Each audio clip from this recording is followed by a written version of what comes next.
আমি জানি না একটা মানুষ আসলে কতটুকু সাকসেস পেলে সাকসেসফুল হতে পারে, কিন্তু আমার জন্য এটাই সাকসেস যাচ্ছে।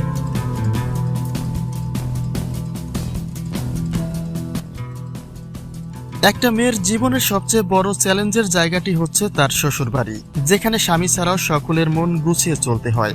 ব্যক্তি জীবনের অর্জন যত বেশি হোক না কেন, নারী হয়ে জন্মালে এই চ্যালেঞ্জটা সবাইকেই নিতে হয়। আর ৩৩ বছর পার করে জীবনের সেই সময়টাতেই এখন পা দিয়েছেন মেহজাবিন চৌধুরী। সাংসারিক জীবনে প্রতিটি দিন, প্রতিটি ক্ষণই তার জন্য এখন নতুন নতুন অভিজ্ঞতার, যেটা তাকে নিয়মিতই কন্টিনিউ করতে হচ্ছে। লোকে বলে প্রেমের বিয়েতে নাকি সুখ থাকে না, কিন্তু এই কথার বাস্তবতা আসলে কতটুকু?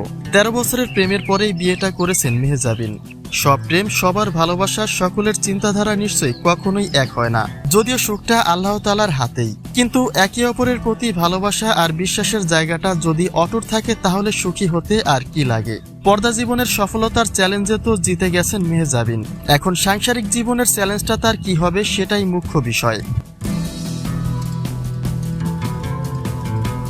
মেহজাবিন এমন একজন পার্সন যিনি সর্বদা নিজের লক্ষ্য ঠিক রাখেন।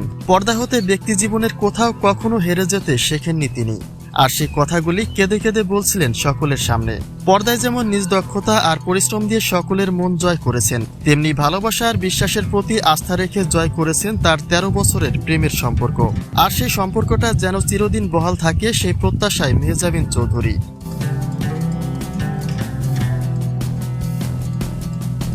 অন্যদিকে বিয়ের ভরপুর আলোচনার মধ্য দিয়ে পহেলা রমজানের শুভেচ্ছা জানিয়েছেন মেহজাবিন।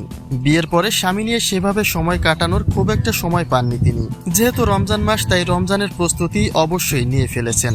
হয়তোবা রমজানের পরেই হানিমুনের প্ল্যানিংটা সাজিয়েছেন সকলের প্রিয় এই নবদম্পতি।